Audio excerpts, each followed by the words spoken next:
So as we move towards learning objective number 1, I would like you to answer this question. Which is the most difficult to recover if stolen?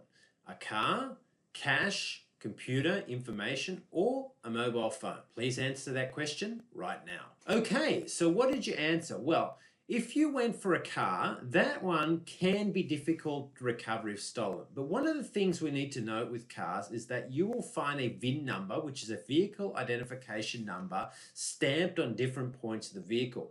This, of course, makes it difficult to remove that information and therefore pass it off as some other form of vehicle if a thief is attempting to resell that.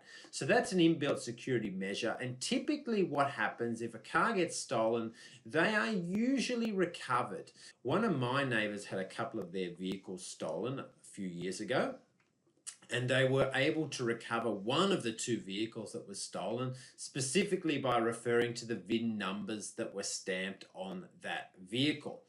Now, if we move down and we look at, say, a computer, again, computers and mobile phones have unique identifying factors on them. Mobile phones, you can call up your telecommunications provider and you can get them to bar the mobile phone use if someone has stolen it, so that mobile phone therefore is no longer usable. So the most popular options for this question are typically cash and information.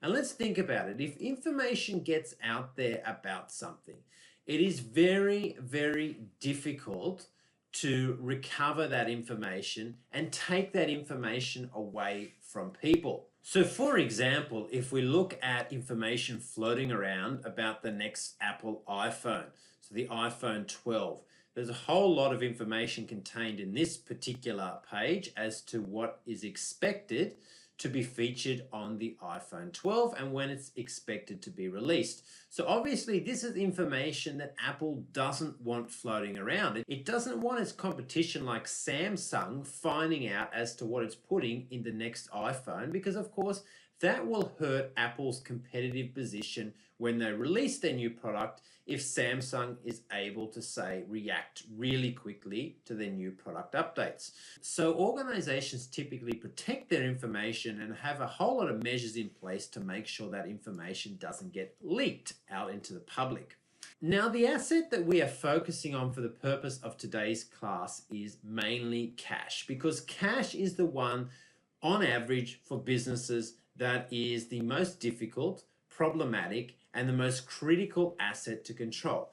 And so if we look at, say, this $50 note here, if I drop this $50 note on the ground and someone picks it up, how can I tell that person this was my $50? Well, if I turn this around and show you, there is a serial number on that $50 note, right? And every single note that's in the Australian currency system has a serial number on it. And that serial number allows the identification of this particular note.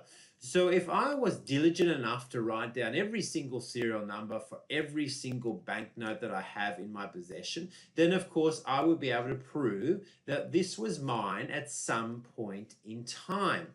Now, do we actually do that? Well, of course, we don't do that because we have many things to do.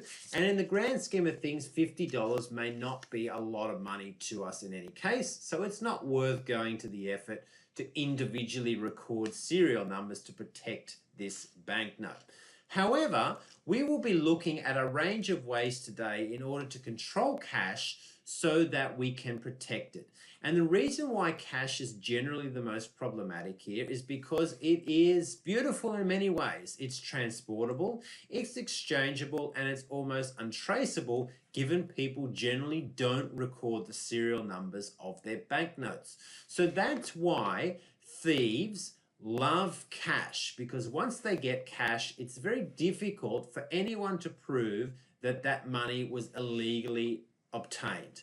They have it, it's untraceable, they can readily exchange it for many different things, and they can transport it wherever they want, they can exchange it for foreign currencies, and therefore they can take it overseas and engage in possibly other illegal activities overseas.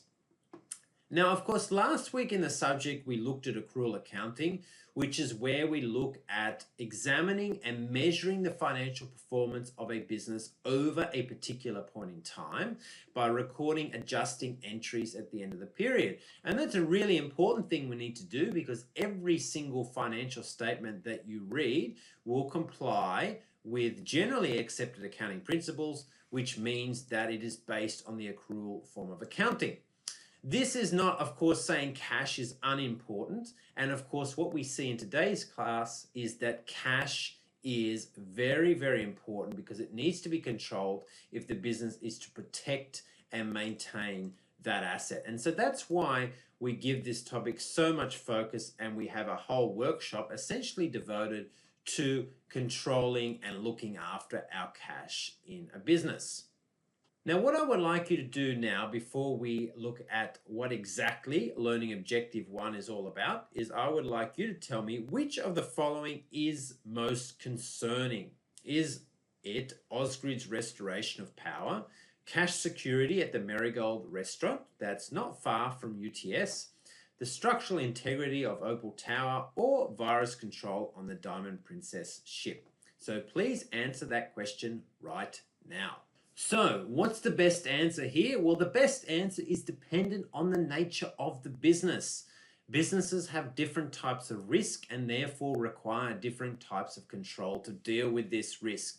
So, the Marigold restaurant that is at Haymarket, that is a very famous yum cha restaurant, has a lot of cash turnover, and therefore cash security and control is very, very important for that restaurant, a very important part of maintaining their business stability. Ausgrid's restoration of power is, of course, critical to that particular organization's activities and meeting the customer expectations. So controlling the restoration of power to make sure it's done in an effective and efficient manner is one of the most critical things for that organization. If we go down the bottom and we look at virus control on the Diamond Princess, which has been a focus in the media of a lot of different ships recently with coronavirus, this one, of course, is of most concern for a cruise liner business because, of course, if virus infection gets out of control on board, then, of course, it is extremely damaging to the reputation and competitive position of that business. So virus control would most probably be the most important thing for a cruise liner. Now, as I mentioned earlier on, cash is on average usually the one that is of most concern and is at most risk in the majority of businesses that we look at. And so we look at a whole set of different controls today in order to protect cash. So Learning Objective 1 is about describing the role of internal control in a business. And essentially what we need to focus on here is what do we need to do to make sure that assets don't walk out the door, that management instructions are carried out, and accounting records reflect all the transactions that occurred and only those transactions. So it's all about the effective and efficient monitoring and management of a business to make sure that it is run in an appropriate manner.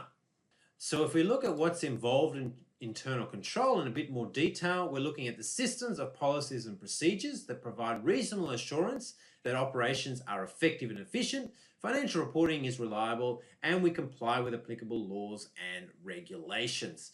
So it's a company-wide process that seeks to improve companies' operations and its financial reporting. So the key thing here is that the business's assets and activities are protected from loss and from risk. So that is, the assets are not misappropriated, so they're not lost, they're not stolen, and the business is not exposed to excessive risk where it breaks laws, it exposes its customers to excessive risk in terms of virus, etc., say on a cruise liner. So that's what internal control essentially relates to.